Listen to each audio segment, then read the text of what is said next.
Natalia, where are you at? Hare Krishna, my pranams. I'm in Spain. International Natalia, my God. Natalia, where are you at? In Spain, in Yuvraja Mandala. Wow. I was in New Mandala in 1994 with Guru Maharaj. Long time ago. Nice place. There are many devotees here. About 50 devotees came now for meeting. Nice. Go ahead and start them. Gora Graganya Ganagocha Goloruharam Gauranga Guda Chama Gopyada Kopa Briksham Gopala Gada Rati Damyati Singha Gora Govinda Deshikavaram Satatam Namami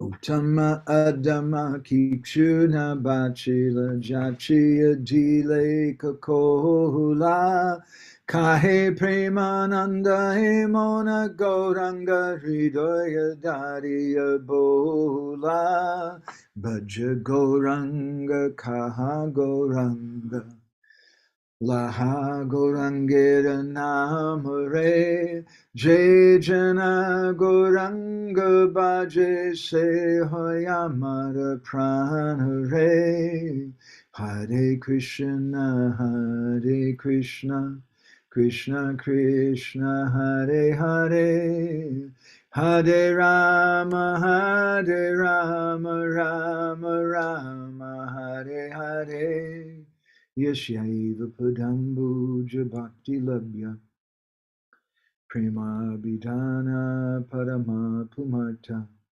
Tasmai Jagan Mangala Mangalaya Chaitanya Chandraya Namo Namaste Chaitanya Chandraya Namo Namaste Chaitanya Chandraya Namo Namaste Madgavirapi Gopala Sri Kuryat Kripaya Jari Tadaiva Sambhaya Pitva Rishe Yustat Priya Janaha Shri Krishna Krishna Chaitanya Sasanatana Rupaka Gopala Raghunatha Brajabala Bapahimam Vanchakalpatarubhishcha Kripa Sindhubhya eva cha Patitanam Pavanebhyo Vaishnavebhyo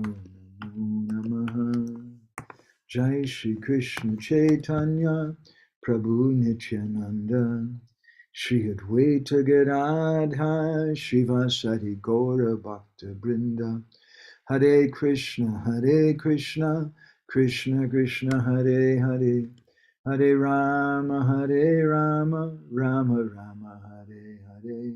Nice to see everybody here today. So I'm sorry, our last session, I think we weren't able to have a session, right? We did. Yeah, it was a week before that we did. Okay. Yeah, we have two programs today. We have another Chaitanya Chaitamrita reading with some devotees at the restaurant here today. So we've been speaking about Prema-bhakti-candrika and Narottam Das Thakur's first song, Sri Guru Charana Padma. And we're speaking about Prema Bhakti Jaha Hoite, avidyā vināśa jāte, vedigai jahara charito. So Krishna is described as Krishna Karuna Sindhu. He's an ocean of mercy. And when you boil that ocean of mercy and it becomes very, very thick and very, very sweet, it assumes a form that's Sri Guru, who's come to benefit the conditioned souls in this world.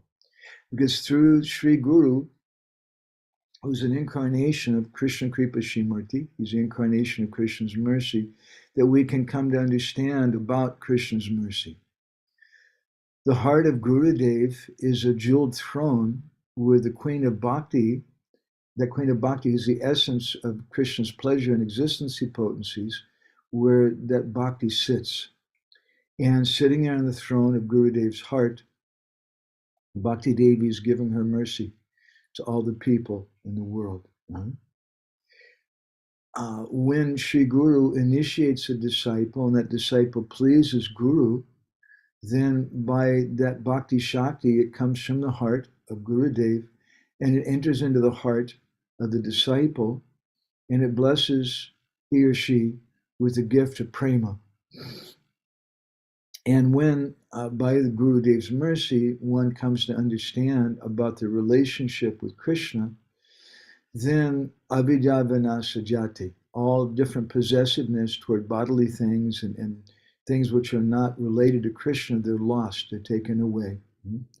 And through the parampara, a deep possessiveness, mamata, to Krishna takes place in the heart of the practitioner, which is just like the heavenly Ganga, which is coming down and causing Prema-bhakti-candrika, avidyā, vināśa, jāte, causing it to awaken within it. In the Bhagavatam 10.2.31, there's a prayer by the demigods. They offer to Krishna who's in the womb. Swayam samutirya sudustaram juman bhuvarnam riman adabra savidaha bhavat padam boruha navamatrate nidaya yata sad anugraho bhavan. This word anugraha, sat anugraha, is used several times in the Bhagavatam for Krishna. You're sat anugraha. Sat means eternal. Anugraha means you're very kind and merciful. Or sat anugraha means that you're very kind and merciful to the sat, or to the sat janas, the devotees. Prabhupada translates this verse. He says, "My Lord, you resemble the rising sun. You're always ready to fulfill the desire of your devotee. And because of that, you're known as a desire tree, vancha kalpataru." When acharyas, so that form of Krishna, who's known as a desire tree, that's the Vaishnavas, vancha kalpataru. Krishna manifests in the form of the Vaishnavas because the Vaishnavas are Krishna Kripa Srimati. And the verse, Prabhupada's translation goes on, when acharyas completely take shelter of your lotus feet in order to cross the fierce ocean of nescience, of ignorance, they leave behind on earth the method by which they cross. And because you're very merciful to your other devotees, you accept this method to help them. So in his Bhavarta-dipika commentary on this verse, Srila Sridhar Swami, he explains that this verse indicates that the Lord Brahma and the different demigods, they were praying to Krishna when he was in Devaki's womb and saying that your mercy toward your devotees has no limit.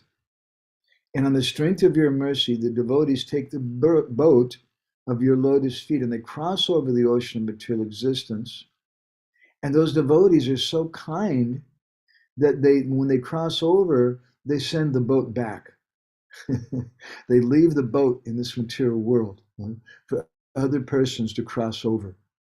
And Sridhar Swami Bhavarta-dipika explains that this is referring to the parampara, the disciplic succession. And he also explains that indirectly what this verse is indicating is that this is the only way, that this parampara, the mercy of Gurudev, is the only way to cross over the ocean of material existence.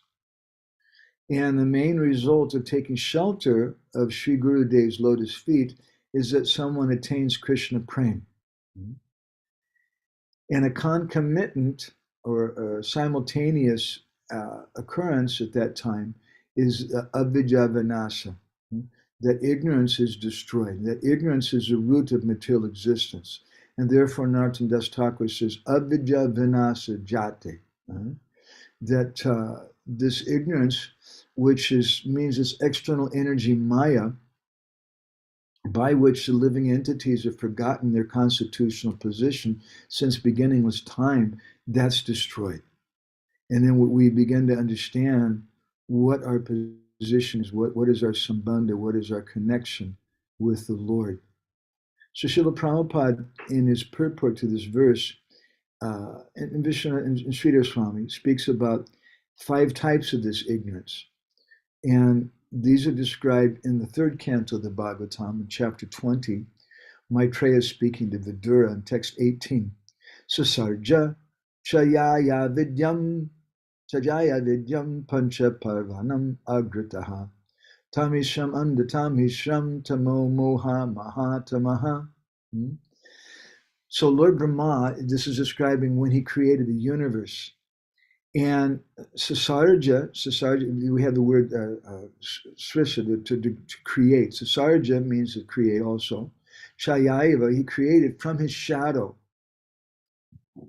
5 different coverings of ignorance, which cover the conditioned souls. And those are Tamisha, Andatamisha, Tamas, Moha, and Maha Moha. And Prabhupada and our acharyas have described these.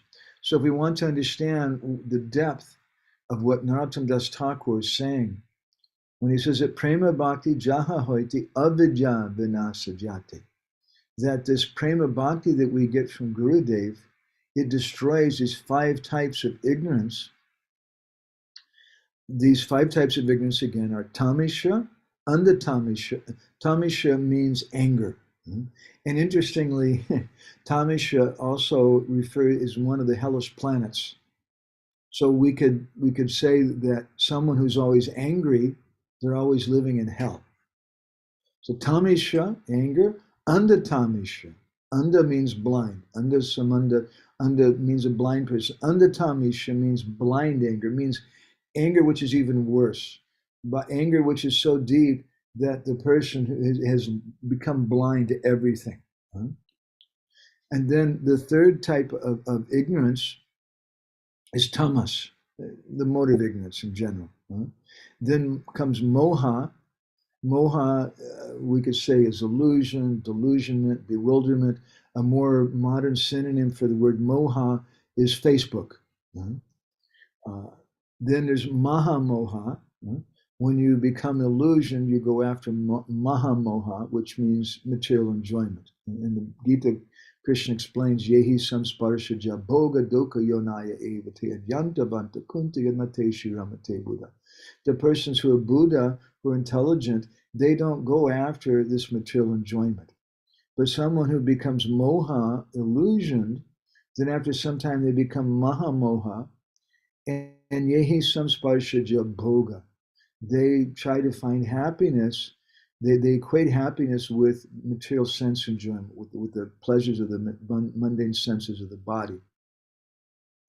Even though dukkha yonaya evate adyantavanta kuntiya, from the beginning, middle, and end, those samsparshaja bhoga, the material enjoyment, simply brings unlimited unhappiness, unlimited misery. So I'd like to read you some things from Srila Prabhupada's purport to this verse from the 3rd canto, where Lord Brahma is speaking about these 5 types of ignorance, which Narottam Das Thakur says, avidyā vināśa jāte. These types of ignorance are destroyed by the Prema-bhakti coming from Gurudeva. So Prabhupada begins by commenting how constitutionally every living entity has minute independence. And he says that it's a misuse of that minute independence for the conditioned souls to think that they can enjoy like the Supreme Lord. Or they may think, why can't I become an enjoyer like the Supreme Lord? This forgetfulness of his constitutional position is due to anger or envy. The living entity, in other words, Prabhupada is also giving a synonym here, that anger and envy are synonymous in one sense. Prabhupada goes on, the living entity being eternally a part and parcel servitor of the Supreme Lord can never, by constitution, be an equal enjoyer with the Lord. Srila Prabhupada comments in one place, he says that the Mayavadis aspire to become one with God. He says, but the bhaktas, the devotees, have a greater aspiration. They become greater than God. Because the devotees enjoy something that the Supreme Lord himself doesn't enjoy. So, although Prabhupada says here in this purport, by constitution, the living entity can never be an equal enjoyer with the Lord. And in another sense, especially by the mercy of Sri Chaitanya Mahaprabhu and his associates, someone can become an enjoyer even greater than the Lord. That's the amazing mercy of Mahaprabhu and his devotees. And therefore, Prema-bhakti-candrika avidyā vināśa jāte. Prabhupada says, when he forgets this, however, when he forgets that he can't be an equal enjoyer with the Lord. The Prabhupada here is indicating, he's saying something different than the other purport that I'm citing. Prabhupada is saying that when one forgets this, in other words, when someone tries to be an equal enjoyer, they're doomed to failure. But when they want to be a servitor of the Lord and give up that enjoyment and just think of the Lord's pleasure, then paradoxically, they enjoy more pleasure than the Lord himself. So Prabhupada says that the living entity by constitution can never be an equal enjoyer with the Lord. When he forgets this, however, and tries to be one with him, his condition is called tamishra. Even in the field of spiritual realization, this tamishra mentality of the living entity is hard to overcome. Even when we're practicing spiritual life. In other words, let's analyze what Prabhupada was saying previously here. To become an equal enjoyer with the Lord, even in the field of spiritualization, this ignorance is difficult to overcome. And trying to get out of the entanglement of material life, there are many who want to become one with the Supreme. Even in their transcendental activities, this lower grade mentality of tamishra continues. And then Prabhupada goes on in the purport and he explains about anda tamishra. And he says that anda tamishra involves considering death to be the ultimate end. Anda tamishra, blind anger, or complete anger, involves considering death to be the ultimate end. In other words, this is blind anger, blind ignorance, whereby you think that's the end of everything. As Sri Dayananda Maharaj says in one place, that sometimes the materialistic people, they criticize the theists, the believers in God, and they say you have no proof of life after death, and your life after death is a leap of faith. And as Maharaj nicely points out, yes, we have a leap of faith. We begin with some faith, the do shraddha, tata saddha. We have some faith. But our leap of faith is a leap of faith into hope, whereas the materialistic persons, they also have faith. They don't know what happens at the time of death. They really don't know, but they have faith that everything is just all over. And as Sri Dayananda Maharaj points out, their leap of faith is a leap of faith into the grave, a leap of faith into something very depressing. Prabhupada puts it here again, anda tamishra involves considering death to be the ultimate end. The atheists generally think that the body is the self and that everything is therefore ended with the end of the body. Thus, they want to enjoy material life as far as possible during the existence of the body. Their theory is, as long as you live, you should live prosperously. Never mind whether you commit all kinds of so-called sins. You must eat sumptuously, beg, borrow, and steal. And if you think that by stealing and borrowing you're being entangled in sinful activities for which you'll have to pay, then just forget that misconception, because after death, everything is finished.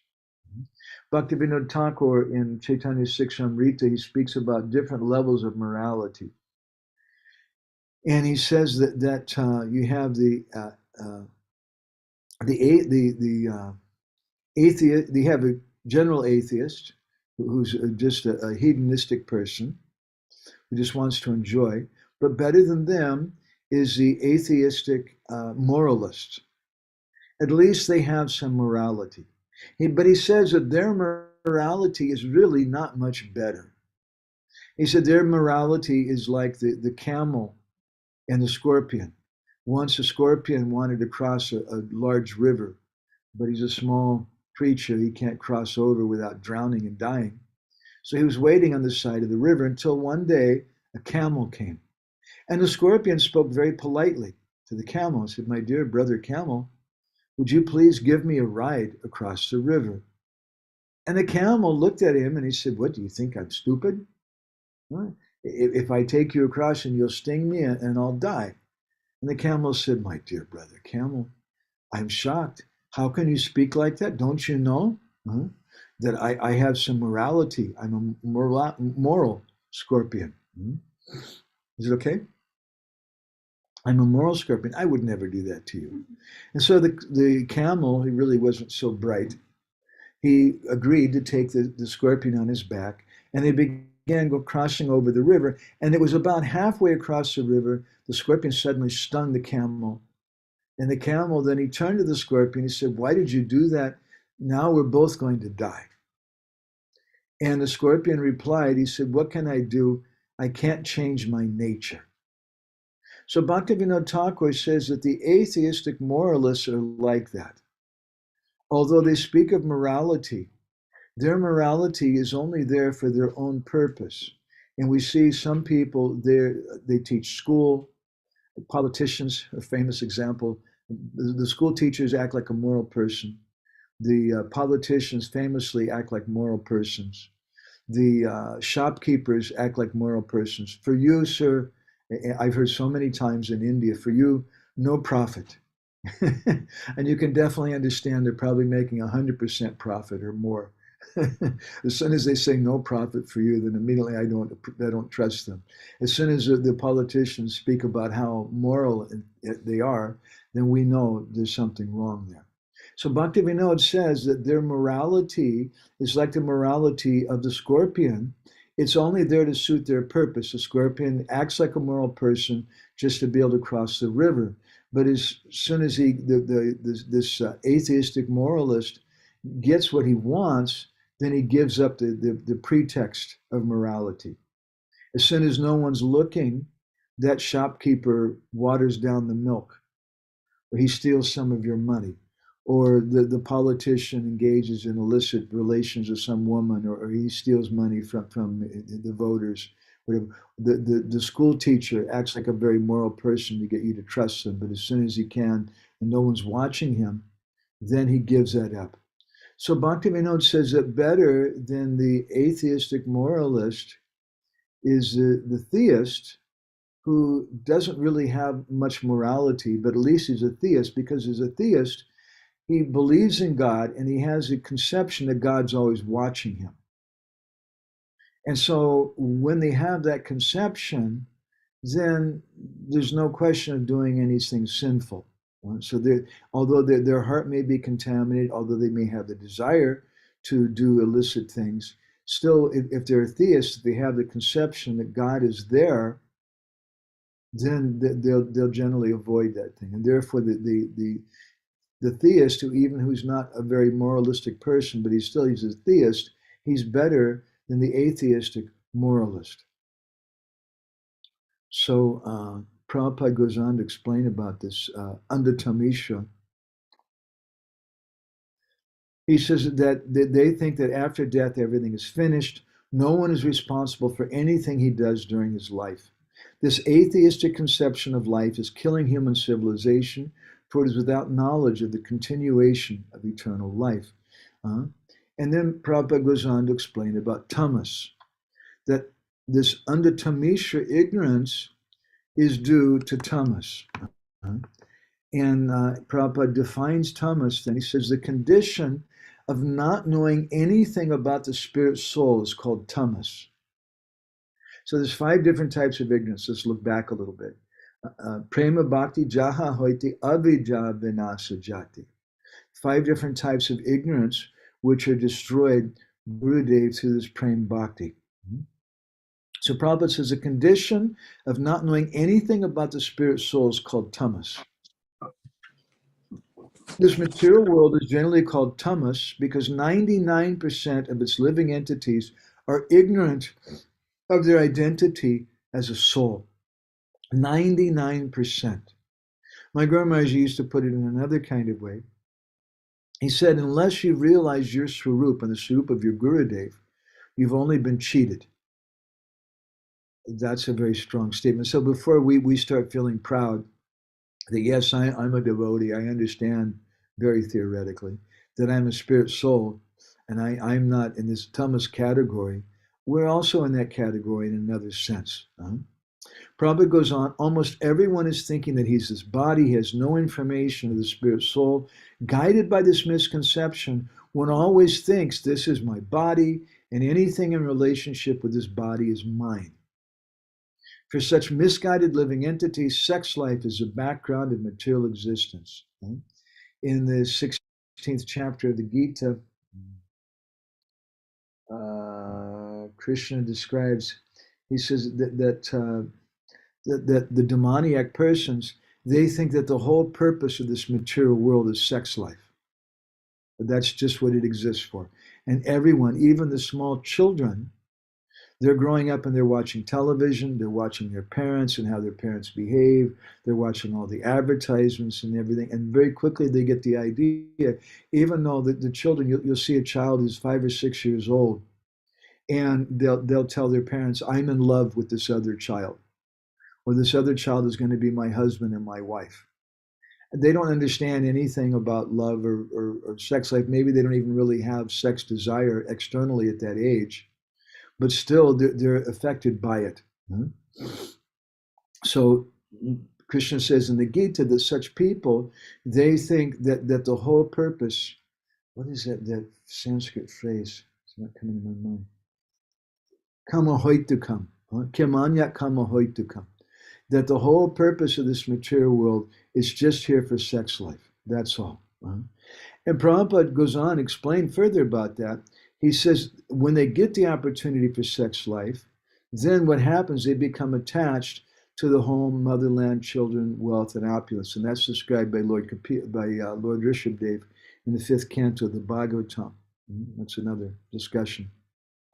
So Prabhupada, he's describing here, he's basing on what Vishwanath Chakravarti Thakur was saying, that these 5 different levels of ignorance, they're systematic. They come one after another, with the first being the least, tamishra, being angry. When we become angry, then the next stage is we come to under-tamishra, and we start thinking about death being the ultimate end of everything.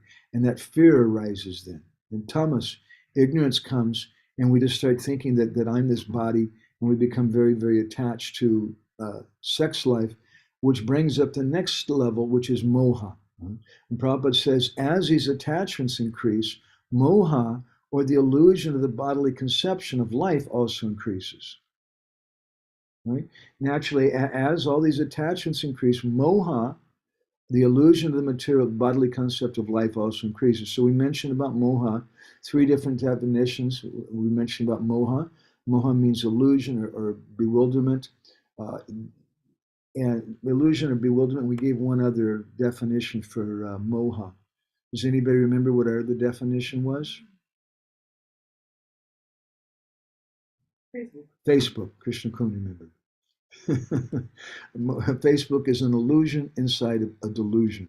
It's an illusion. The whole thing is a delusion that you're interacting with people when you're not. You're just sitting in front of a computer. And it's an illusion inside of that you're having some success with it.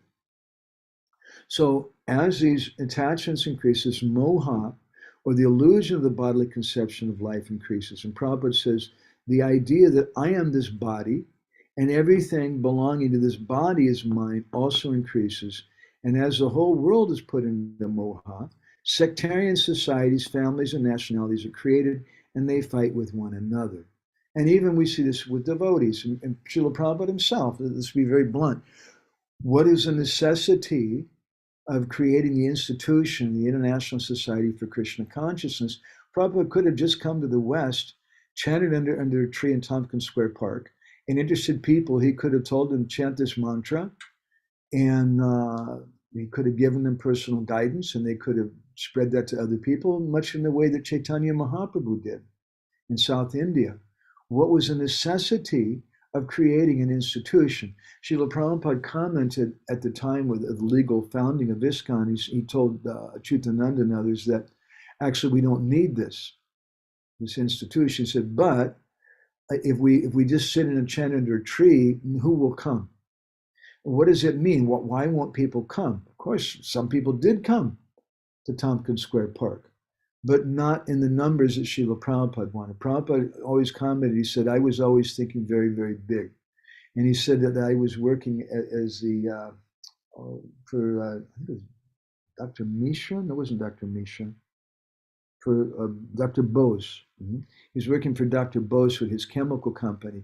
And he said that Prabhupada had all these huge ideas for me. He said, I always had big ideas. I've never thought small. I always had these big, big ideas, even with Dr. Bose. And he couldn't digest Prabhupada's ideas. They were too big for him.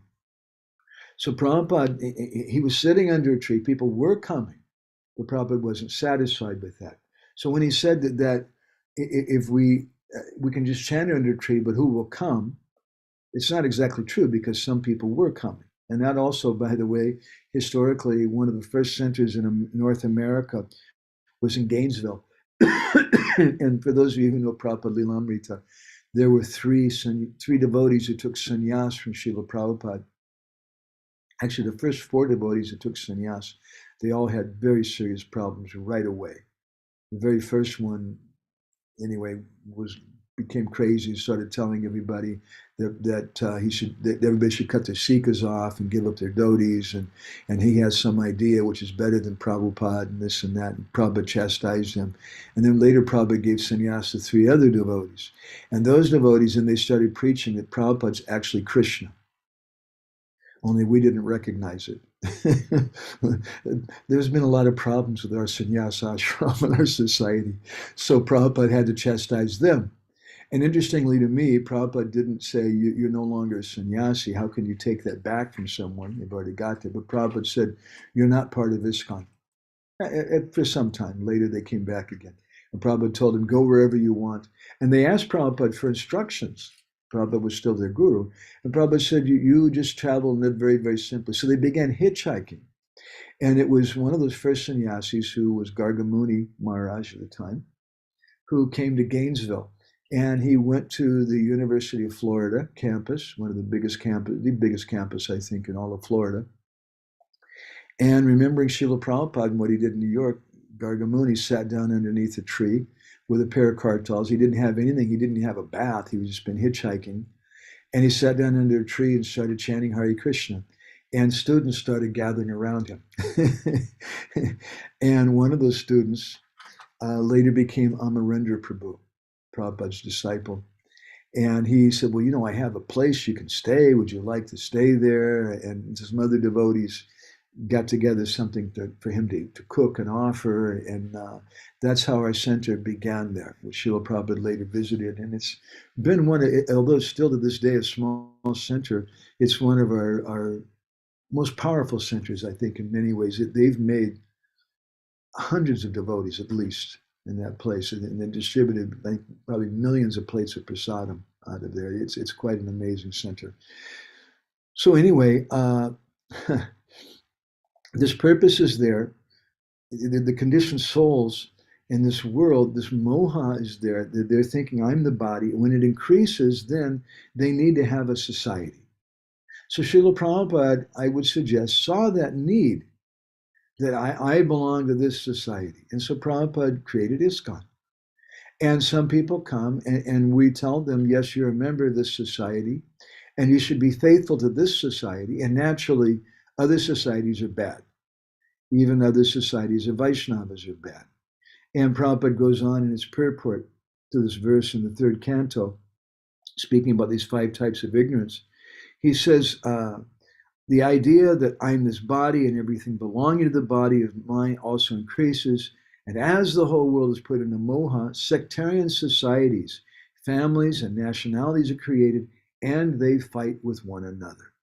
So it naturally happens. Even in spiritual societies, we can see in the case of Srila Bhaktisiddhanta's mission, it broke up into so many different factions, and even there was violence. It's not spoken of a lot, but there was bombing, there was attempted murders, there was heavy, heavy violence amongst the Vaishnavas. So that happens. They were all godbrothers of Srila Bhaktisiddhanta, but some of them are saying that the Chaitanya Gaudiya Mat is the only good one. Others are saying that it's the Krishna Chaitanya Gaudiya Mat, not the Chaitanya Gaudiya Mat. Or as others are saying, well, it's only the Gaudiya Mat or the Gaudiya Mission. Others are saying there's slightly different names with different devotees, and people are fighting amongst themselves. So Prabhupada says this is moha. And we can understand this also goes on for devotees. So until we come to that platform of Prema-bhakti-candrika, avidyā vināśa, this moha is going to be there. But in another sense, it's also required. This is the solution to this moha, is this societies. We need to identify with something that's natural. Prabhupada saw that, and so he created an institution by which someone can have some identity. Yes, this is me, because they're very deeply in moha. So they have some identification with a spiritual society, and that will help them. But the purpose is not to identify with the institution, with the management, or the rules of the institution, or the buildings and things, or the money making, but the purpose is ultimately to identify with the guru and the Guru's Seva Sangha mission, and to see that. So then Prabhupada goes on to describe the fifth and last type of ignorance, which is Mahamoha. And Prabhupada says Mahamoha means to be mad after material enjoyment. Especially in this age of Kali, everyone is overwhelmed by the madness to accumulate paraphernalia for material enjoyment. And honestly, in the history of our Vaishnava society, we also see this sometimes with devotees too, they become Mahamoha. If they don't identify with their Gurudeva, if they don't have this sambandha, this conception that my whole life, my being is that I'm a disciple of my Gurudeva, and they don't have the sense of mamata. Mamata meaning that I belong to my Gurudev belongs to me, then this moha comes and they start becoming bewildered and they just see externally about the institution. And we don't mind that. That happened so much during Srila Prabhupada's time. Prabhupada didn't condemn it. Rather, he allowed it because those persons, at least they have some conception which is going to help them. I belong to this temple. My temple is the best. And I remember during what year was that? And it was one year they had the Olympics in Los Angeles. And we had the Los Angeles Sankirtan party. We were doing Sankirtan there, we were doing the pick there, collection. And the New York Sankirtan party also came. And there was some competition between the two of them. We thought we're better than them because we're the Los Angeles temple and they're the New York temple. We're all ISKCON devotees and followers of Srila Prabhupada. But as a result of some degree or another, this moha, there's some sectarianism. And I remember one morning there was a quick speaking amongst the devotees very quietly before Mangal Artik. There's going to be a competition of dance. Which Sankirtan party is the best dancers? And it was really absurd. So Mangal Artik starts, and in Mangal Artik, as Srila Prabhupada told the devotees in Vrindavan once, he came down from stairs and they had the wampers going and they were bashing everything and smashing and having this rip-roaring kirtan. And Prabhupada came down and said, "What are you doing?" He said, "It's 4:30 in the morning. Radhasham Sundar had been sleeping. This is not the way you wake someone up who's been sleeping." Their kirtan was for their pleasure and not for the pleasure to do it. Prabhupada said it should be very gentle and soft. But in the beginning of that Mangal Artik, all the Sankirtan devotees, everybody started dancing wildly, even though the kirtan wasn't so exuberating, perhaps. Everybody was dancing like crazy. And then the kirtan finished, and there's down Vishnupada Paramahamsa, and everybody bowed down. And then they started Nishringa prayers. And then suddenly some of the devotees again jumped up and they started dancing. I remember one of them started break dancing. He took another devotee and flipped him over his back and like this.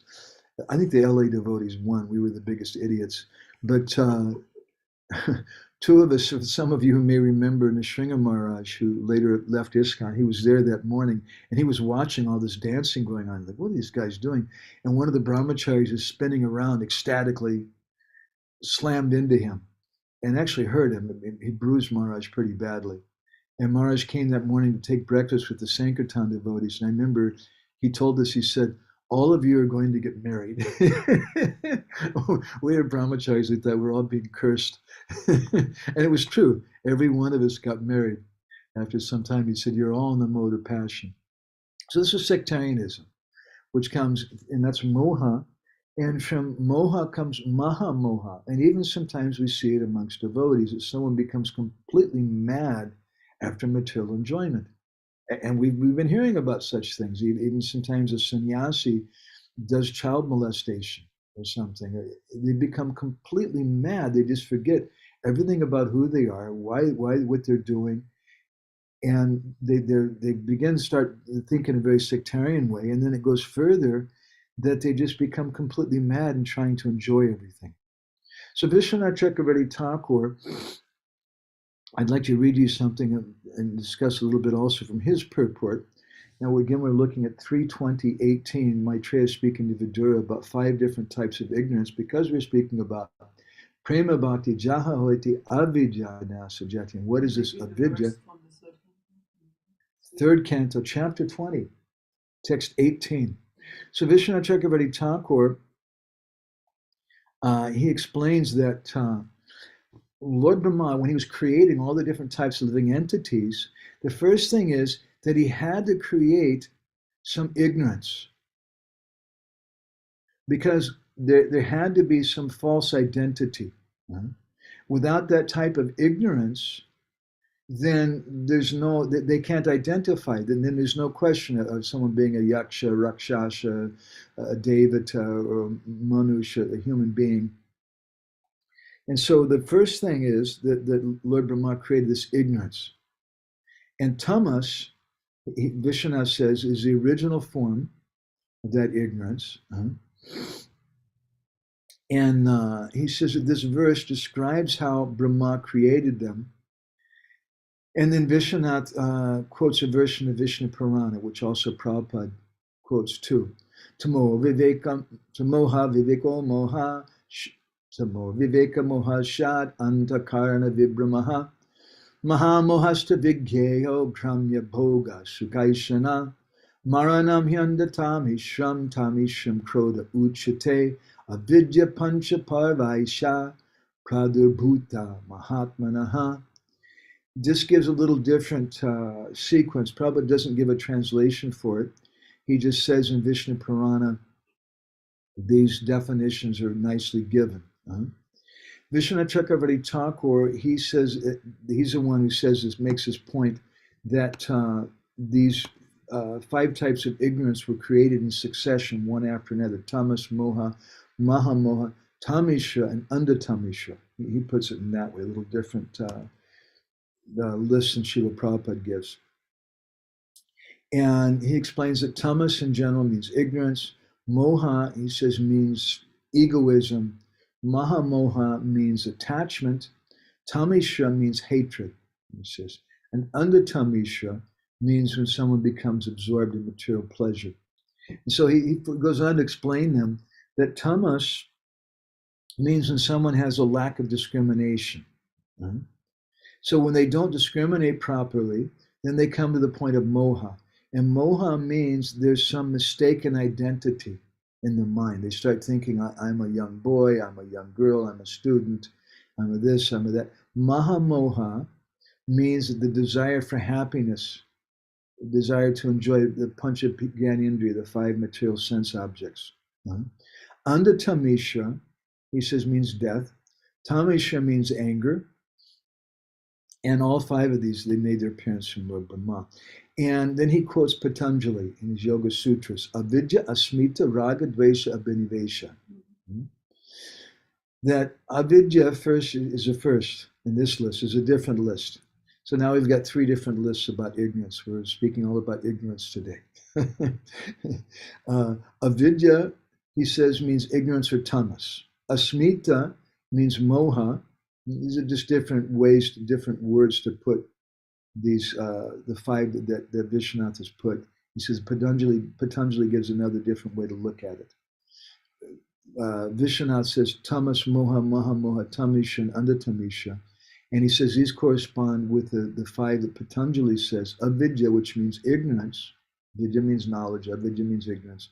That's tamas, that's ignorance in general. Asmita is moha, means false identity. Raga means attachment, that's maha moha.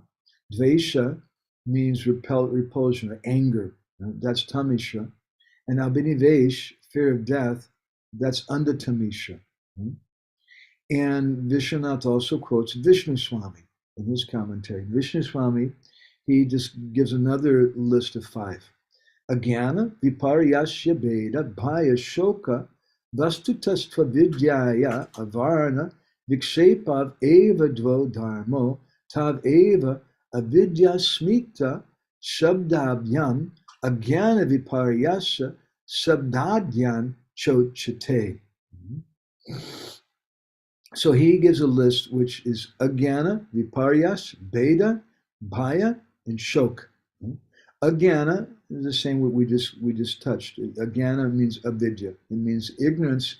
Vishnu Swami says it means ignorance of your swarup, ignorance of understanding who I am as a spirit soul. Viparyasa means a false identity. Then first says I have this ignorance. Then viparyasa, I get the viparyata means the opposite. I get the opposite thing. I start identifying with a particular material body. So agyana, then viparyasa, then from that viparyasa, or this false identity, comes bheda. Bheda means some difference. Abheda, right? Abheda means no difference. Bheda means difference. Bheda also means hatred. So from agyana, or ignorance of our swarup, comes viparyasa, where we start identifying ourselves with a material body. And then from that comes bheda, or hatred. Bheda also means that I start seeing differences, as we discussed above, that we start thinking in a sectarian way, Srila Prabhupada said. And then from that bheda comes bhaya, fear. I'm afraid. Maybe the New York temple might steal some of our Sankirtan devotees. We used to have that fear. During the time of Tamal Krishna Maharaj and the Radha Damodar temple, Radha Damodar traveling party, the temples were very afraid because those brahmacharis were very famous. They'd come through to the temple and they'd steal all the brahmacharis that they had. So this fear then arises. Bheda is there. We start seeing in a sectarian way, and then, or in a hatred way, and then bhaya, fear comes. And then from that bhaya comes shok. And that means lamentation. And he says the shoka, lamentation, these are two functions of avidya, avarna, and vikshepa. And avarna is also called avidya. Avarna meaning tamas, or misunderstanding. Vikshepa is there. Vikshepa is one of the 10 offenses of the holy name. And vikshepa means distraction. And vikshepa also means being pushed. When our mind is pushing us in a certain way, that's vikshepa. And that becomes asmita, or moha, and viparyasa, this false identity. And Vishnu Swami goes on to explain that attachment, hatred, fear of death, raga, dvesha, bhinivesh, he says they're qualities of the mind, but they're also types of vikshepa. Vikshepa, again, meaning distraction. Attachment, hatred, and fear of death. They're qualities of the mind. They're perceptions that we have, but they're also vikshepa. They're also distractions that we have. And he says that the rag, dvesha, and abhinivesha are not directly mentioned. Rather, vikshepa is listed because rag, dvesha, and abhinivesha are all included within that. So another meaning of avidya, okay, Prema-bhakti jaha hoiti avidyā vināśa jāte.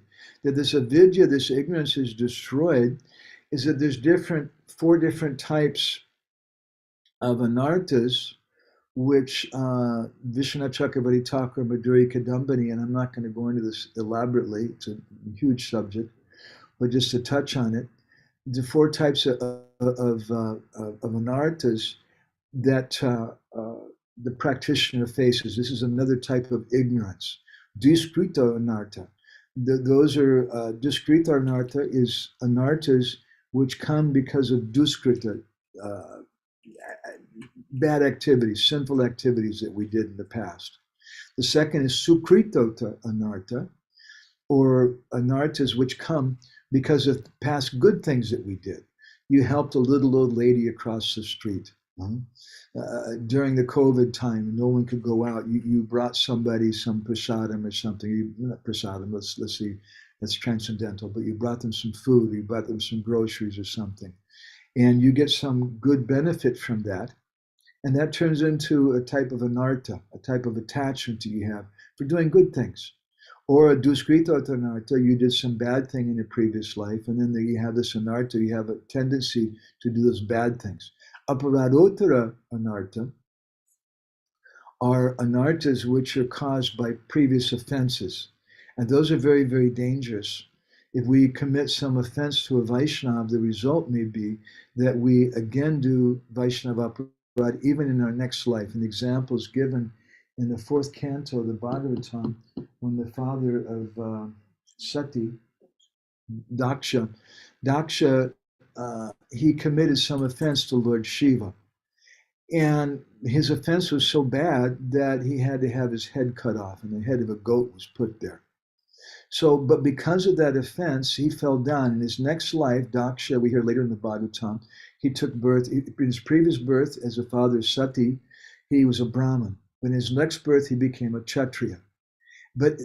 And although in his previous birth he begged forgiveness from Lord Shiva, Jiva Goswami in Bhakti-sandarbha speaks about this, and he says that although he received the kshama, thank you, Krishna, the kshama, the forgiveness of Lord Shiva. He went to Lord Shiva and said, look, I'm really sorry. I was having a bad day. It was my little girl. I got attached, and there's this guy coming. He's got ashes all over his body. He doesn't have any clothes on or anything. And I kind of freaked out that she's marrying him. And so I committed a big offense. And please forgive me. I'm really sorry. I didn't recognize you, Lord Shiva. And Shiva said, no problem. It's okay. So he got the kshama, but he didn't get the anugraha. Anugraha again means that the mercy, he didn't please Lord Shiva. And Jiva Goswami in Bhakti-sandarbha explains that because although he got the kshama, he didn't get the anugraha, that aparadotara anartha, that aparad was still there. Even though he got the kshama, even though he got the forgiveness from Lord Shiva, and it was there in his seed, in his next life, the propensity to commit offense was there, and he offended Narad Muni.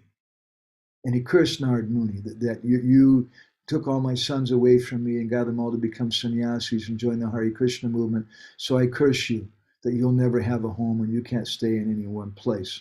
So that propensity to commit offense was still there in his heart because he didn't have the anugraha of Lord Shiva. And the fourth amazing type of anartha, Vishwanath Thakur speaks about, is bhakti-uttara anartha, or anarthas which are caused by bhakti.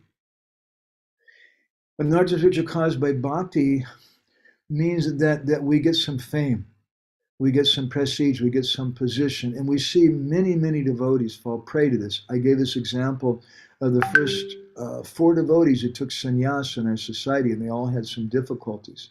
And I don't want to try to judge them, but perhaps, very likely, they were afflicted by this bhakti-uttara anartha. It's a very dangerous thing. Mm-hmm.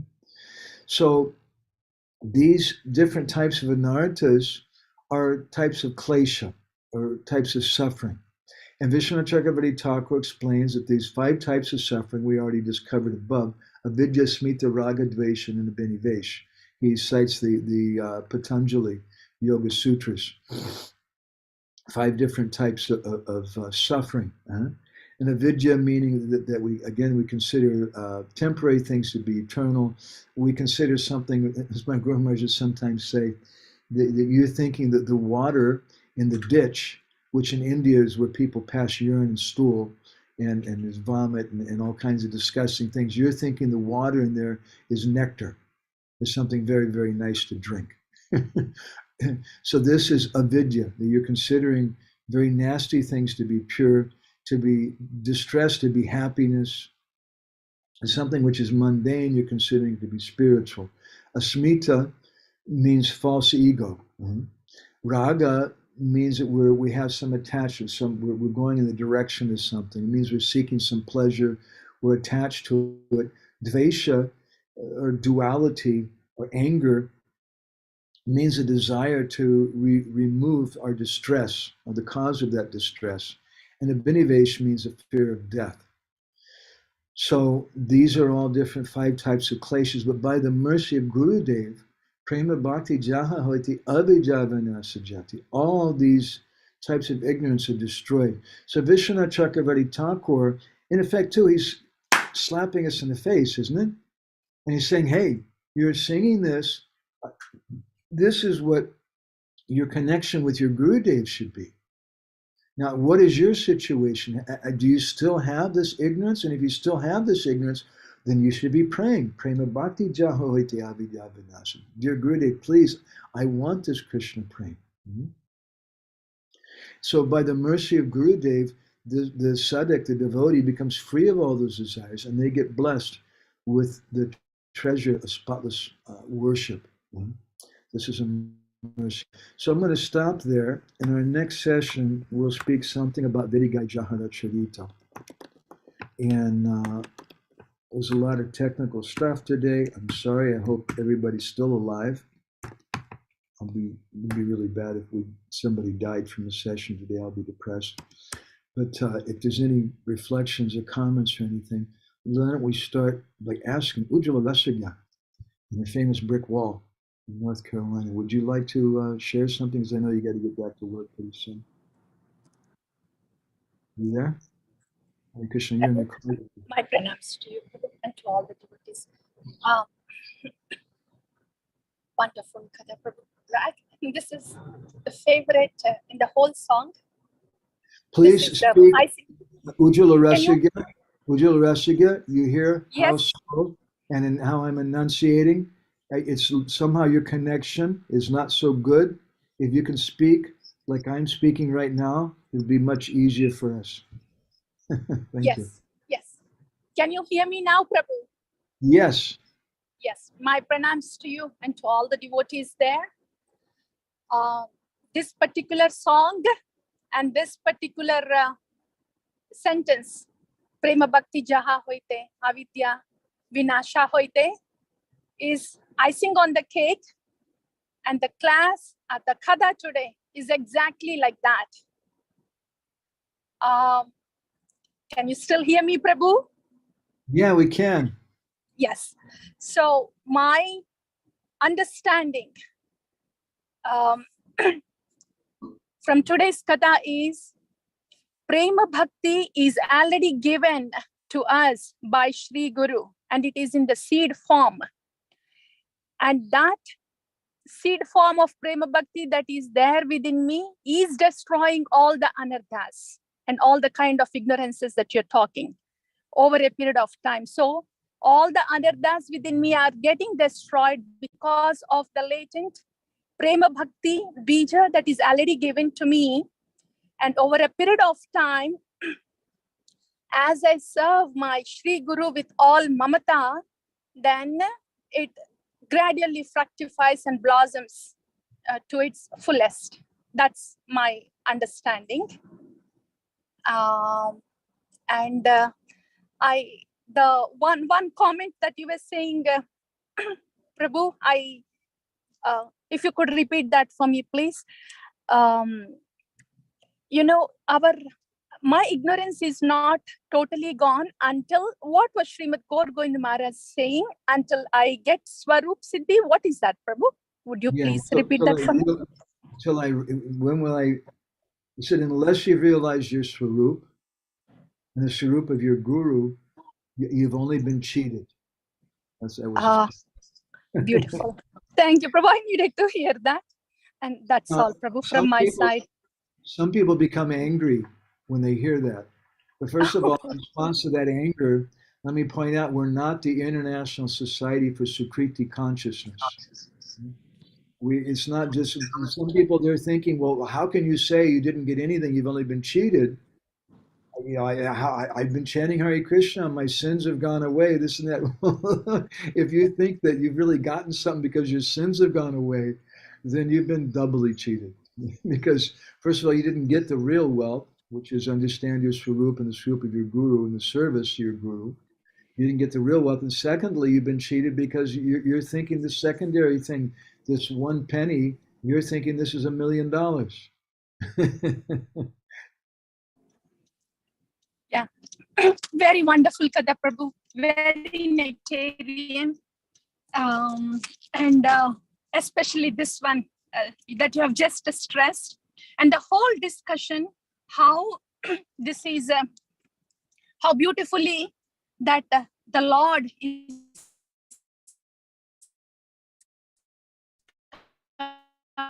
coming as Okay, and we just all this is being, the last thing I heard you say is how beautiful. yes, Prabhu, okay, how beautifully that everything is presented with as you know, in this kind of transcendental topics, it is so easy and convenient to keep Guru Tattva little aside as to cater to the wider audience. But when the topic is presented where the mercy is flowing through Sri Krishna Kripa Sri Murti, then only the topic has is full and potent.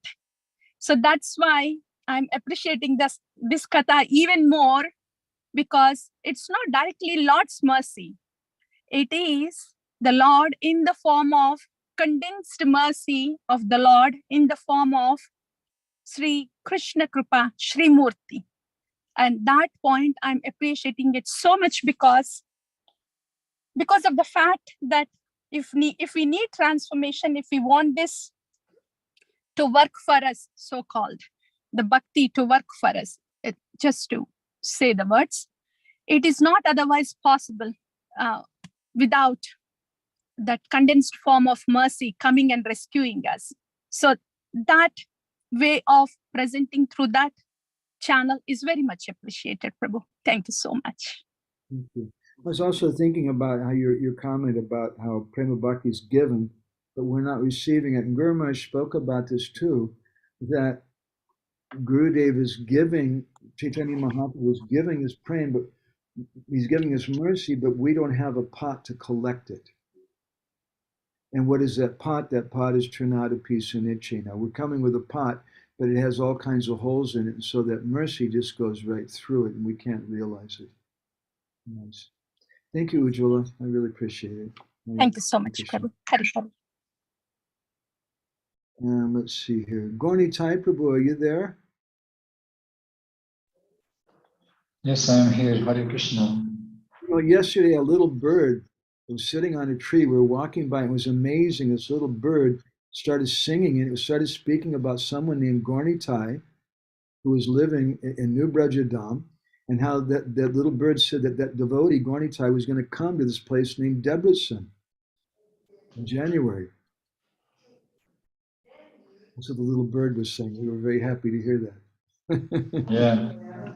Yeah, me too. Yeah, somehow, by the mercy of devotees, maybe it happens.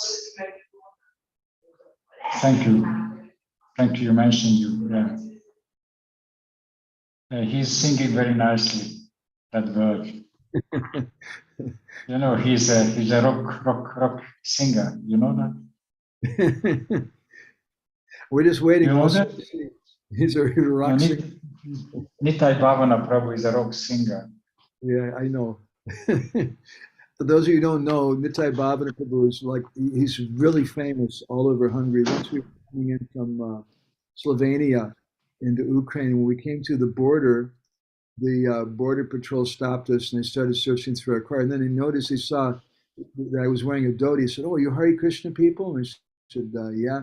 He said, wow, I really like that guy. And he mentioned Nitai Bhavana's name before. He said, I'm his big fan. And he's like, they're really famous throughout Hungary. Now he's just a Hare Krishna guy.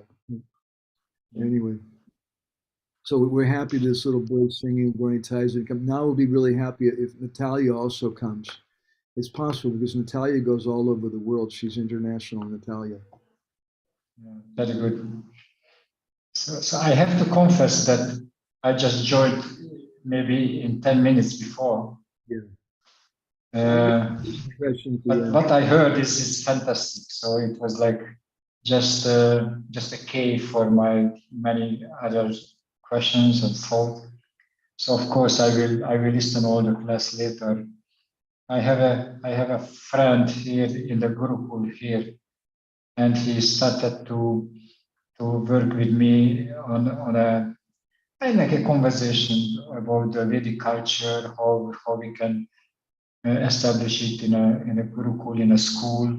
It's so interesting. So it's very rare when I can speak with him. So I decided that I should give my time to him at that moment. So sorry. But what you told is avidyā, vināśa, jāte. This is beautifully explained, and just this part, it's lifted me like a eagle goes high on the sky. So not just a little bit. There are some birds which are just jumping up and down, and we call them birds, but they cannot fly. But yes, so my heart is flying now from your words. And also what Ujjwala told, that's also very beautiful. Yes, somehow it's beautiful day, sunny day here. Really? Thank you very much. That's my... You should send some of the sunshine here. We have a little bit, but we need more. Yeah, I send you. Here in Krishna Valley, always sunshine. Okay. Thank you, Prabhuji. And I look forward to Thank you very much. I'm not sure when we're going to be here at that time or not. We'll communicate later. We have to go to Budapest, my operation next week, and I'll be there for a bit. Yeah. And very well. see, Natalia, do you want to share anything with us? Yes, thank you very much. I had one very beautiful phrase and one realization. I liked very much in the beginning, you said that Krishna is Karuna Sindhu, and when we ocean of mercy, and if somebody churns this ocean, this condensed mercy comes as Sri Guru, and we should really churn this mercy of Krishna until we really get to know who we really are, who is really our Gurudeva, and not to be satisfied with some role in some system. And it is such a schizophrenic thing to identify like a living person with a system, with something which is not living. And I had some a little bit painful experience last week when I've heard from devotees that we are like have some roles in different systems, and we need to identify these roles in different systems, and it was I could not listen to it, and I was thinking what is wrong with me, or what is wrong with that place, and now I got a relief from that. Okay, thank you. Your children are okay? Yes, okay. They're studying with different teachers for different subjects, and I will see him next week. On them sometimes? Yes, of course. Yes. You're just in India, I think, and then you're in Spain, and then you're going everywhere. Yes, and I'm sending to them pictures, and my son likes different architecture from different countries. Someday maybe you can take someone with you when they start being able to make their own money. Otherwise, it's very difficult to bring, you know, children to India or something and pay for so many tickets and that. It's hard. I had tickets for my son to India, but he got sick and I had to postpone traveling. And after that, he didn't want to come. Next time. Anyway, it looks like maybe we'll be seeing you at least by New Budget in New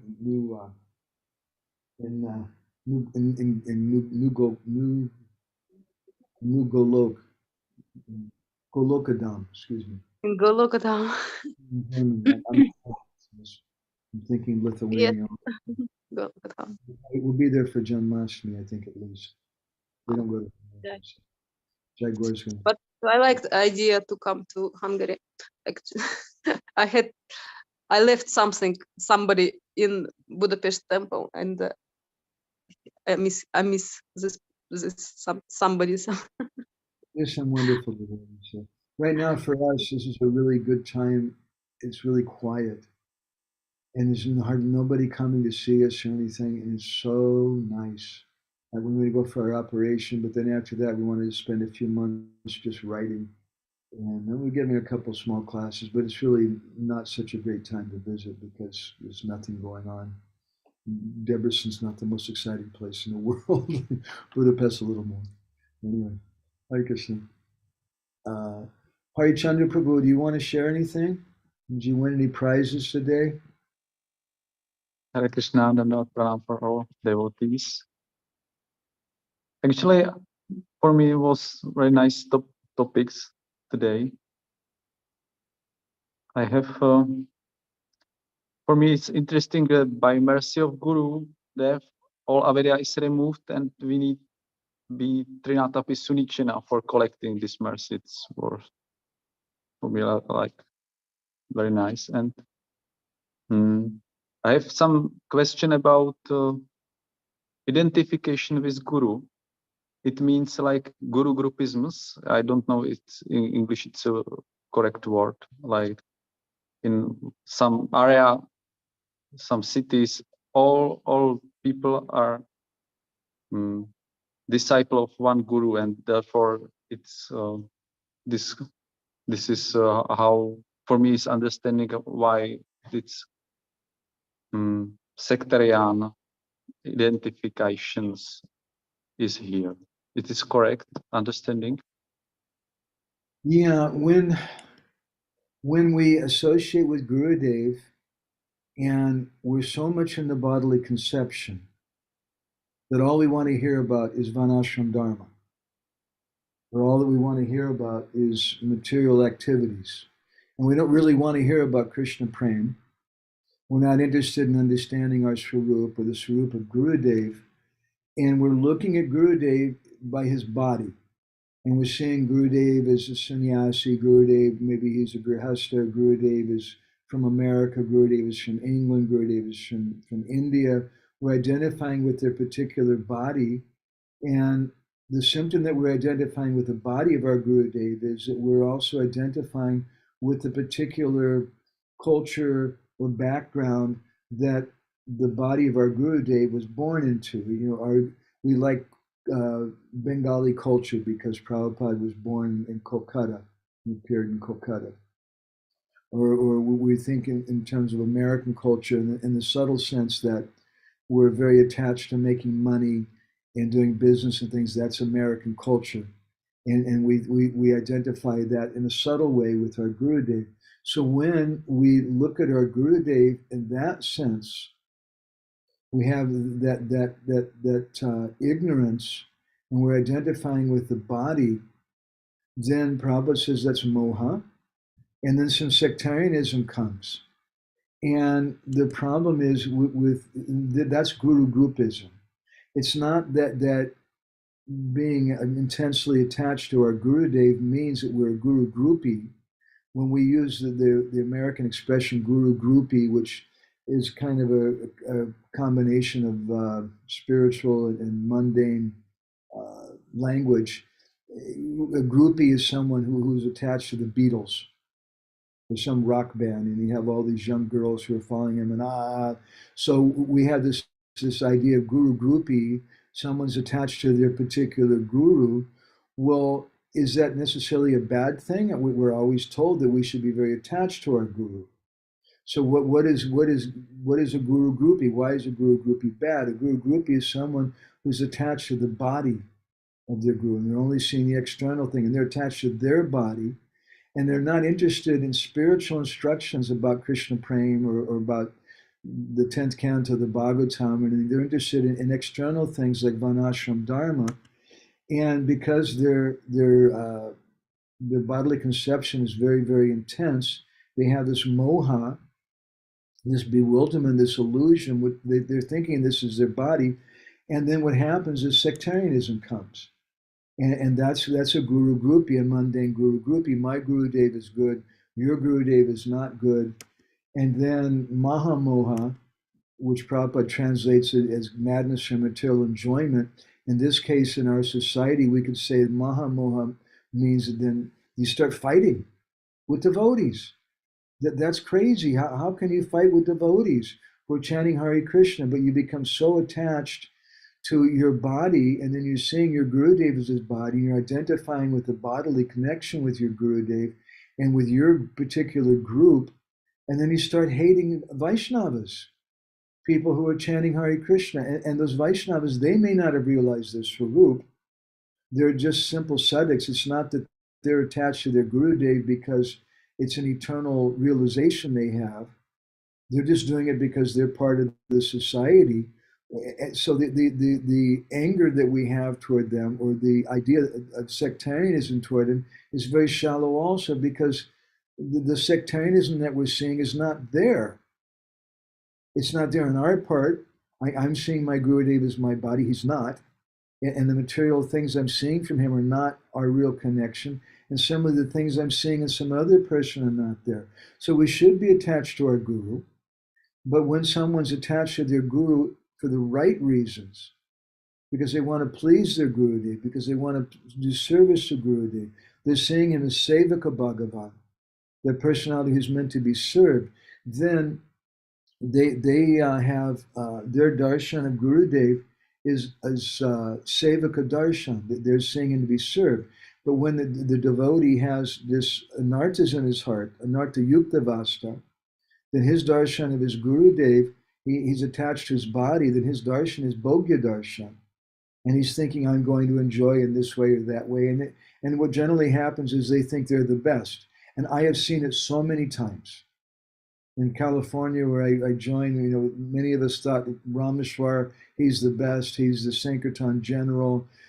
And then we saw other gurus thought, no, my Gurudev is the best. And we saw amongst a lot of my gathers, the Gauragovinda Swami group, we're the best because we have the best guru and this and this. But do you have your guru? Who has their guru? I've been initiated, but I don't have that connection with my guru because I'm not a proper disciple yet. I don't own my Gurudev. I can't claim that I'm a disciple of him because I'm not practicing properly, because I haven't realized. If I've realized my Swarup and the Swarup of my Gurudev, then yes, I really belong to my Gurudev and he belongs to me. That's mamata. And that's pure. And someone who has that kind of attitude, that's Brahma-bhuta. And Brahma-bhuta prasanatma nasochati nakanti sama sarveshu bhuteshu. Sama sarveshu bhuteshu. They treat everyone equally. They treat everyone according to bhakti. They're not just seeing that who's initiated by who, which is such an external thing, because who's really a disciple of that person, who's really following, who's really practicing properly. Rather, they just look at people according to their behavior, according to bhakti, and they respect everyone. So guru groupieism is very bad. We should have guru nishta. We should be nishta to our Gurudev. But that guru nishta is not the same as guru groupieism. Guru groupieism is a mundane phrase we're adopting. But guru groupieism means that someone's seeing Gurudev as the body in a general way. And someone who's guru nishta means that they're nishita and they're bhajan, which means that they've gone past at least the gross anarthas. And they're not saying that Gurudev is there as bhogya darshan for my pleasure. It's a really good point. It's a very, very deep subject. Is that helpful? Yes, thank you. It is very good for my attitude. I was watching it and thinking, where you're at, you must have a good pot to catch all the mercy from your gurus because you're in the kitchen. That's why you stay. Yes, it's my kitchen where we are cooking prasadam for people. Looks like a good kitchen for Wuji. Anyway, thank you. You are like Jai Gore, looks like you're nice and toasty warm there. A nice sunny downtown Michigan, warm Michigan. Enjoying the nice warm breezes off the Great Lakes? Yeah. Any reflections, Prabhuji? For those of you who don't know, Michigan is like right next to the hellish planets. Only it's a whole lot colder.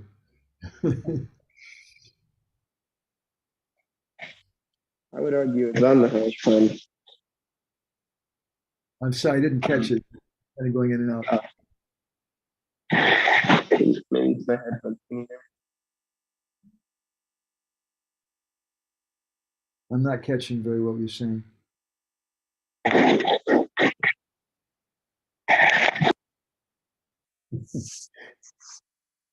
All right, can you hear me better now? Much better now. Okay, good. The comment you made, your Guru Maharaj was saying that you know, people think that the water in the ditch is total nectar. Made an impression for sure. It's very visual. I was just thinking about that a lot. And Not what you want to use to make a milkshake. no. And I had a question. There's something I've been thinking about for a little while. In terms of Shastra. So like I know, you know, it's quoted that you know, the Bhagavatam is full of Krishna Prem, and you know, every syllable of the Bhagavatam is about Krishna.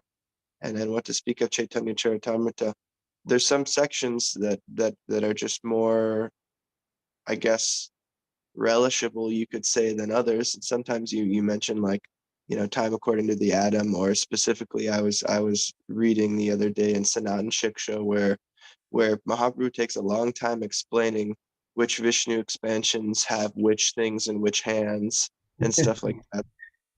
Your favorite Chaitanya Charitamrita, huh? Yeah. And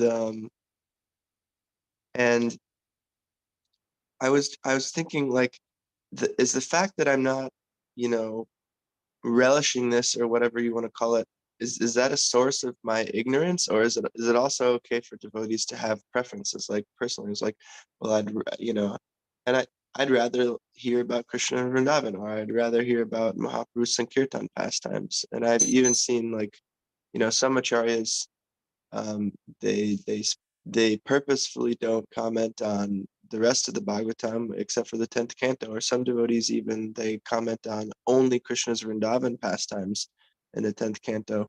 So I'm just trying to understand this in my own heart, like, you know, like I read them, these things, as a service to Guru, but, you know,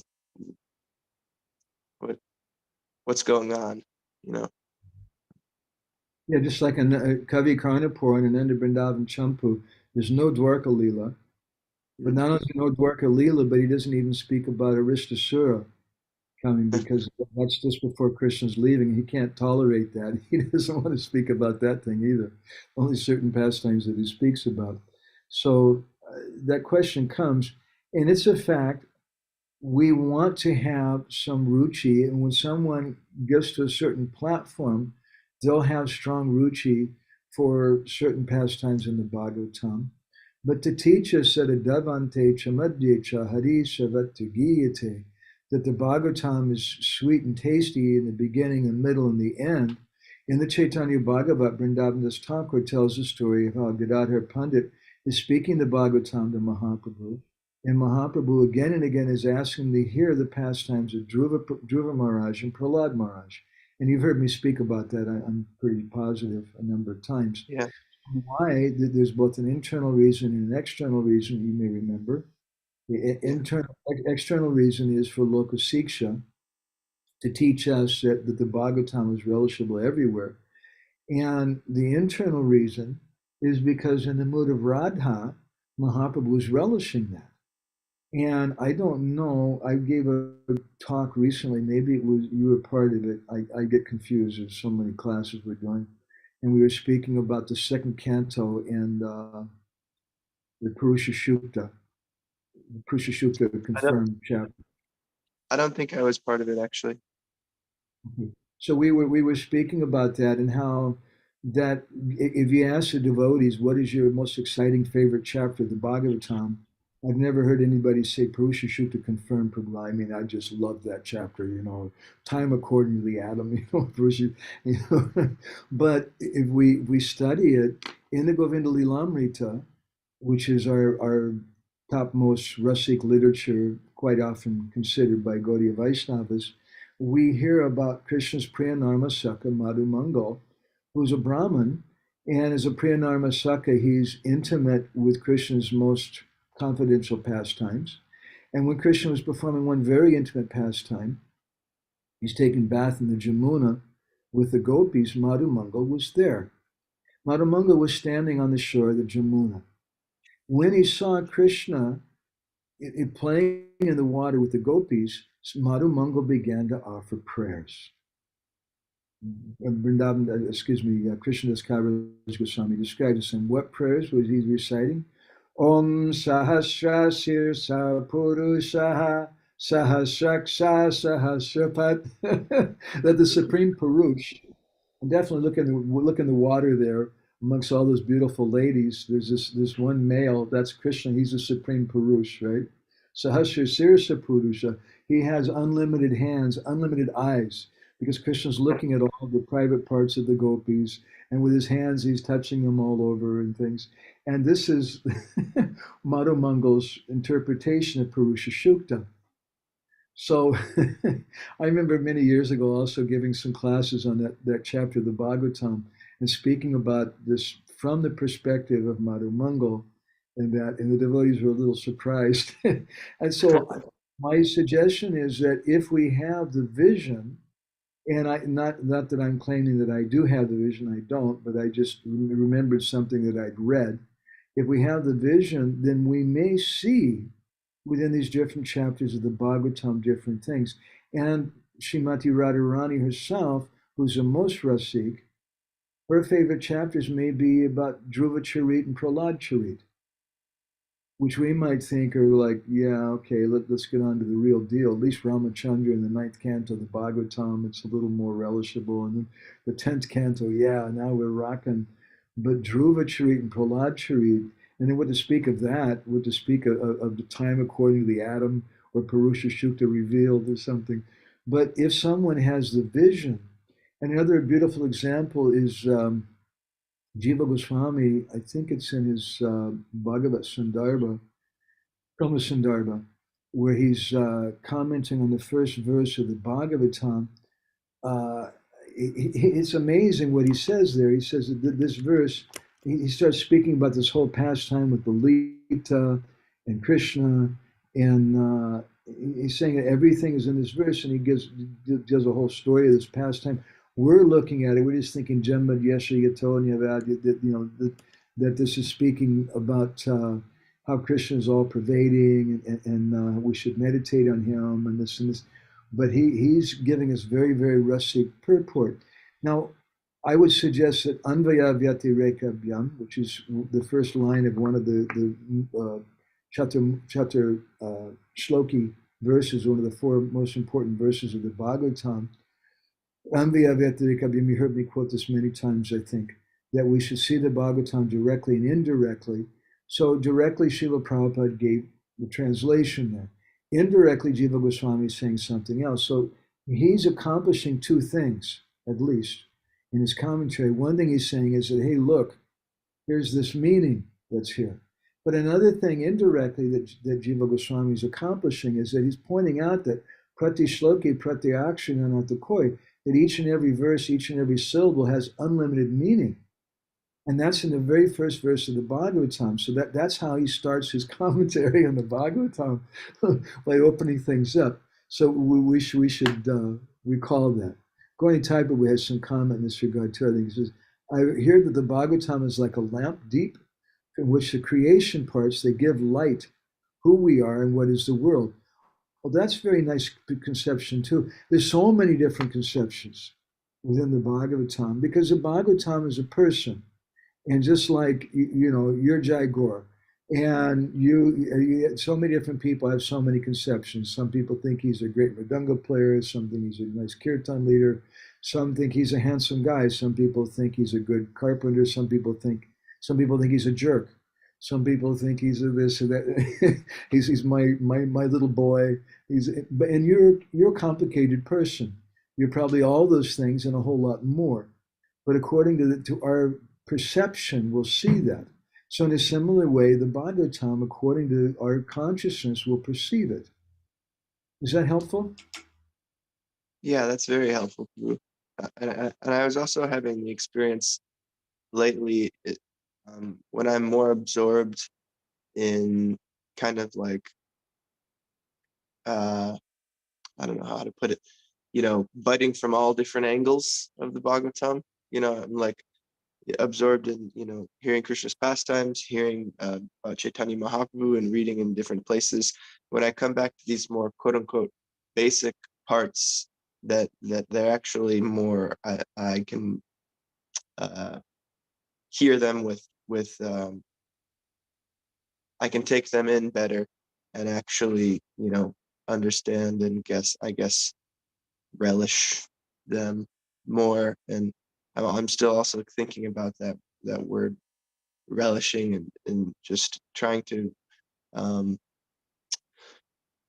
remember that this is a service, and it doesn't, in one sense, should have nothing to do with whether I get pleasure out of it or not.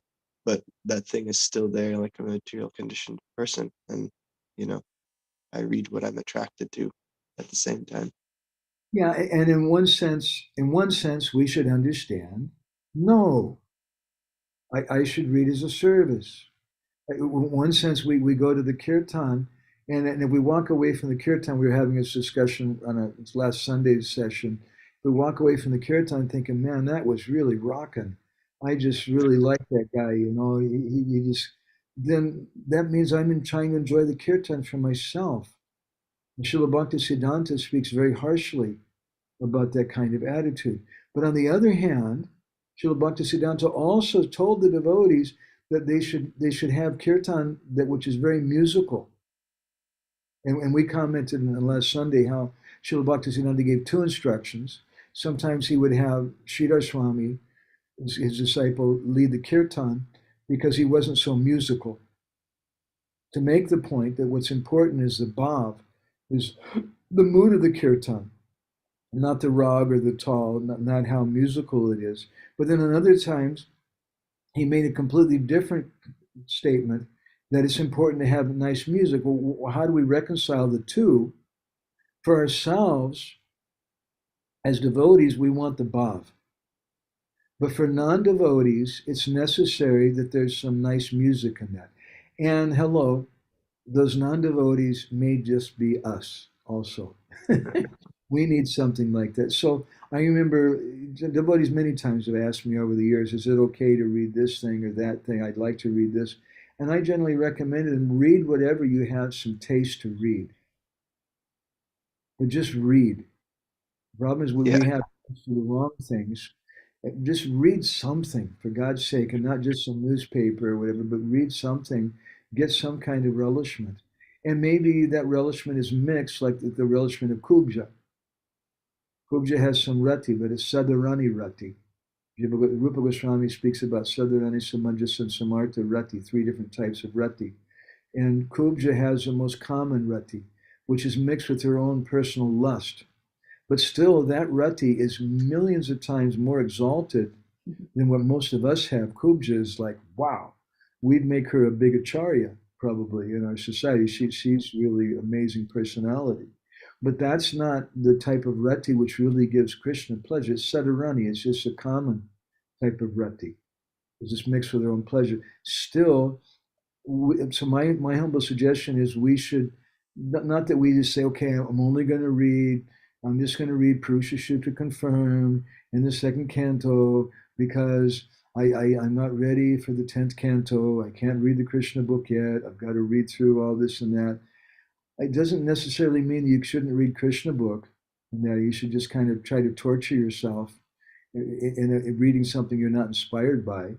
And I see sometimes devotees have this conception that that's what their spiritual life means, that they should just have some kind of self-torture, like a yogi who's laying on a bed of nails or something. You know, I'm just going to. It doesn't mean that, but when we read this other thing, the 10th canto, something we should understand philosophically that there's no difference, and that I should also be relishing reading the first canto, second canto, third canto, time according to the atom, and all these things. These are also relishable. And if I pray and I chant very sincerely, then Jiva Goswami is showing us we may see all kinds of far out things in that verse, those verses. Okay? Jack, thank you, Prabhu. I gotta run in a minute. I want to hear something from Leela Purushottam, and I gotta go in a few minutes to the restaurant. We're gonna have a Chaitanya Charitamrita discussion. So Leela Purushottam Prabhu, you're a nice sunny. It's the trouble to be on the end of the line because the points are just building up more and more. You always have the most to say. That's why I save you for the last, because I figure that you have no problem. You always have something wise to say. No, but the thing is, as I hear the comments and your answers, it's always like adding like, okay, this is also so wonderful. I really loved your sledgehammer answer to to Harichandra Prabhu's point. It was wonderful. And actually, what do you think? I said I saw your face light up. Okay. Yeah, it was good point. Yeah. Well, I have maybe. Okay, I will try to select just some. I was stuck actually for quite a while on your point when it wasn't actually much of a point for the kata today, but you just mentioned it and it stayed with me. You described Srila Prabhupada that he was speaking about himself, that he was always thinking big, and I was thinking like what does it mean for us actually? Like do we bring into our ambitions like probably something impure, you know, like desire for big temple or big fellowship or something, or just think big. And then I was thinking I would be much more satisfied if that think big could be interpreted for me to have the ambition to receive Prema Bhakti within some reasonable time. So that was my I really got stuck on it. I remember hearing one devotee describing another senior devotee, and both of them very nice devotees. I'm not trying to find fault, but describing this other senior devotee, he said he decided he was going to become rich for Krishna. You know, in the same way I wanted it, maybe I want to have a bathroom the size of Leela Purushottam Prabhu's bathroom, you know, so I can have kirtan in the bathroom. That's why you have big bathrooms, I know, so sometimes the kirtan becomes so ecstatic, you can also have kirtan in the bathroom up there too. We may want something like that, and we may think, yeah, I'm doing this for Krishna, I'm going to become rich for Krishna, I'm going to have a big bathroom, I'm going to have nice prasad, I'm going to have this and that for Krishna. And that's okay. But let's have some reality check. And the reality check comes when we have a sadhu near us. And I remember growing up, one of the first sadhus in my life was my stepfather. And I was growing up and I was a child of the 60s and then the kind of hippie era and the Beatles and things. And And for the first time as a young boy, I was given my own little house. It was where the well was. It was a pump house, small house. And I had my bed, and I had fixed the whole place up, wall to wall, and the ceiling with black light posters. And I had black lights and strobe lights and everything. And I thought it was so artistic and so, advanced in consciousness and whatever. And I invited my stepfather to come and look at it, who was an artist and a great thinker, really someone who helped me very much to become a devotee. And when he came and looked at it, he just kind of went, oh, yeah, it's okay. And just, he wasn't very impressed, and he walked away. And he didn't say much, but just his comment, all of a sudden it became tinsel. You know the word tinsel? No. Tinsel is, Jai Gore knows the word, especially this time of year. Tinsel is what you put on the Christmas trees, and it looks like silver. Okay. It looks like it's really expensive, but it's just this cheap kind of plasticky, crappy thing, It's tinsel. So I was thinking this is some really valuable thing, and he just, some really far out deep thing, and he just kind of, yeah, and it became tinsel. And he wasn't a devotee, but he was something of a sadhu. And so when we come in contact with a sadhu, then we have all these things we built up, such a beautiful house, such a beautiful yatra, such a beautiful this and that. And we're thinking I'm doing it for Krishna because people should see the devotees, like Yudhishthira Maharaj, he has some wealth, so I should also have some wealth. People will respect the devotees, and there's some scope for that. But then the sadhu comes and just kind of waves his hand, and it all becomes tinsel, because he's seeing something much, much more valuable. He's seeing spirit. Yeah. I'm not saying anything bad about your bathrooms. Don't mind. Yeah. It also, you covered it actually. Even with this, with this point that we may misinterpret even for ourselves what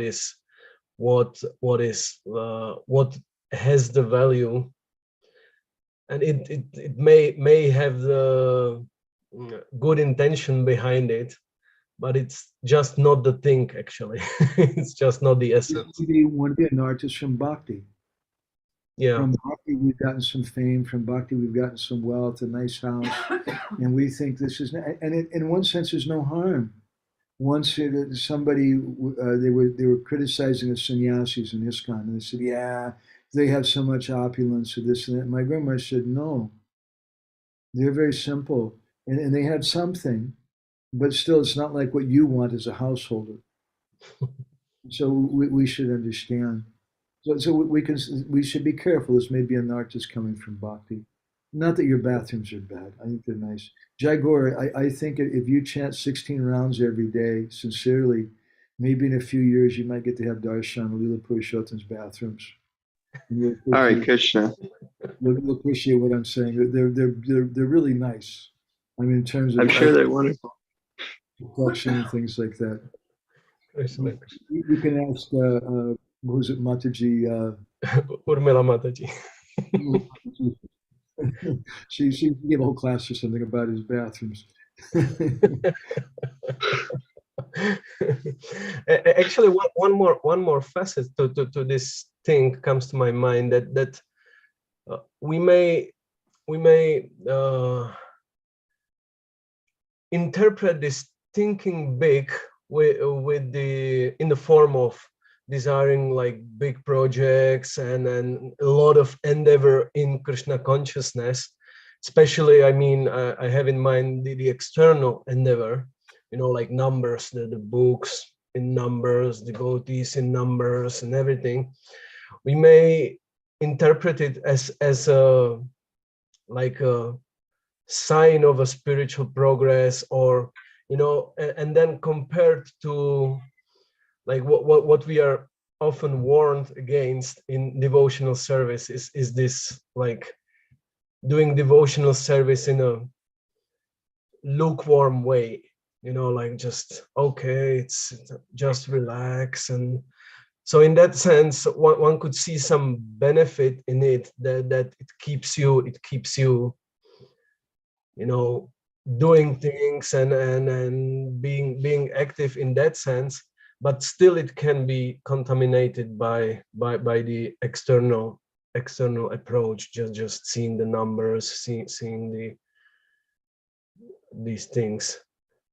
But there is still this dilemma, like, is it better to be motivated in this way, say for purification period of time, being motivated by the numbers, but being like hot in the spiritual endeavors, contrary to approach a spiritual life in like relaxed, lukewarm way, like yeah, well, maybe it's not so needed to finish the rounds today, and like. Yeah, I like that. Utsaha is necessary, enthusiasm. And sometimes, although at the same time, atyahara should be avoided. And our acharyas, and Prabhupada himself too, he says that we should be careful. Our purpose is not making too many buildings. Or Srila Bhaktisiddhanta said that we're not construction workers. We carry the message of Sri Chaitanya Mahaprabhu. We're not interested in collecting so many things. And atyahara means overeating, but atyahara also means collecting a lot of disciples, collecting a big position. And this is one of the anarthas of bhakti, that we can think that this is success. And there's so many people who equate that with success. When you have a large congregation, when you have a lot of money, you have a big building. But Srila Prabhupada also says in one purport that too much opulence is the cause of aparad, cause of Vaishnava aparad. You get so many things, and you start thinking, we have all this stuff. We're ISKCON, we're really good, and the Gaudiya Mutt guys, they don't have anything. Obviously, we're good and they're bad, and then you start criticizing them, and it's just a mundane aparad. So we have to be careful, but at the same time, as you're saying, in the beginning, that utsaha, that enthusiasm is required. So Srila Prabhupada clearly, if you look in the history of our movement, he clearly dovetailed it. Sometimes he encouraged some devotees to make money. He named him Gargamuni. Gargamuni Prabhu called him Gargamuni, really encouraged him to make money. And encouraged devotees, to distribute so many books and numbers and scores and competition and things like that, because they needed to have that utsaha. And maybe their motivation was mixed, maybe it wasn't pure, and maybe even sometimes if their motivation was all that was carrying them, it may have ended in frustration and even pain and problem. But still at the same time, generally speaking, that utsaha for something in bhakti helped them. Because if you take away all that kind of motivation in the beginning and just say, you should just pray for pure devotion and pray for Krishna's pleasure, then you give one Sunday feast lecture, nobody comes next week. Yeah. Nobody cares about Krishna's pleasure. But if you tell them, today we spoke to someone who was doing a little service for Giriraj, and it's a young uninitiated lady who's not married. And we told her, we said, there was another lady some years ago, she started doing the same service you're doing for Giriraj. And then later on, she got initiated at Govardhan, and she got married, and this and this, and this is a result. Indirectly, I was kind of suggesting that this is a result of worshiping Giriraj. And I wasn't suggesting to her that this is the goal, but I was just mentioning like this little story. And she lit up. Very good. So it encourages them. That's utsaha. And we need that. But that's not pure bhakti. But if we just talk about pure bhakti, then we all become bored, because where's the hot chicks? Where's the good food? Where's the entertaining music? It's no fun. Yeah, it reminds me of one statement actually from Brihad Bhagavatamrita. There is this specifically one verse. I don't remember where exactly, but it says that the beginning devotees, they think that they are performing devotional service, that they are doing devotional service. And then Sanatana Goswami says, and this is good because that helps them to keep going. But but the advanced devotee knows that everything is just the arrangement of Krishna's internal potency, that she's arranging, that the Lord is served. Like they don't give the credit, they are like completely avoiding this karta mentality, this doer mentality. Then I chant and I cook for Krishna and I decorate him. Now it's all arranged for his pleasure. Yeah, during the 60s and 70s, there was a kind of intellectual group. They called themselves the Firesign Theater. This is before your time, Jagoran. You'd be the only one who might know about this, but I don't think you do either. And they had one record album called, the record album is called "We're All Bozos on This Bus." Bozo is a clown. So we're all clowns on this. We're on this bus. We're all going somewhere. We're all clowns, and that's the kind of mundane paraphrase of what Krishna says in the Gita. We speak that the beginning thing is that we should understand our position. As my Guru Maharaj would say, your only qualification is your disqualification. But if you tell that to new people, they just become depressed. But if you tell them, man, you're like a Bhav Bhakta, you're like really advanced, and then they become really, oh yeah, that's really cool. I like going to the temple. This is really fun. But it's just an illusion for them. When in actuality, we're all bozos on the bus. We're all just a bunch of idiots. When we understand that, then that gives us a different kind of impetus. But that impetus can only come after we have some stronger faith in bhakti. Stronger appreciation in bhakti. We don't have that in the beginning. We're just, everything is completely about me. And therefore, Prabhupada said, you're an incarnation of this or that, and encouraged people. And they got very excited, and they had to go, this is really nice. I like this Hare Krishna movement. But he probably would have told them, you're all useless, you're all idiots, you don't have anything, which is what really we need to hear and what we need to come to understand to really begin to practice bhakti. If he would have told us all that, everybody just would have walked out. Mm-hmm. Yeah, that's. May I have one more question? Yeah. Because you've mentioned now at the end in your answer to Jagora's question, you mentioned Govinda Lilamrita, and I have quite for some time this question or dilemma that do you have any insight into why Krishnadas Kaviraj Goswami wrote Govinda Lilamrita in such a wonderful, opulent, beautiful Sanskrit, and Chaitanya Charitamrita in simple Bengali? Like, is there any thought on this? Thank you, Natalia. Hare Krishna. We'll see you next week.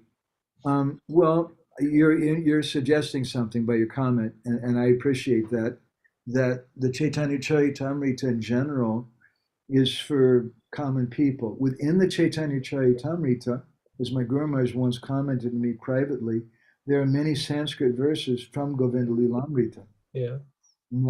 So it protects itself. And Kaviraj Goswami notes that himself in the beginning. He says that I have some apprehension in writing this, that I fear that some people may read it who are not qualified. He said, but then I realize it's okay. The subject matter protects itself. Yeah. The people who are not qualified won't be interested.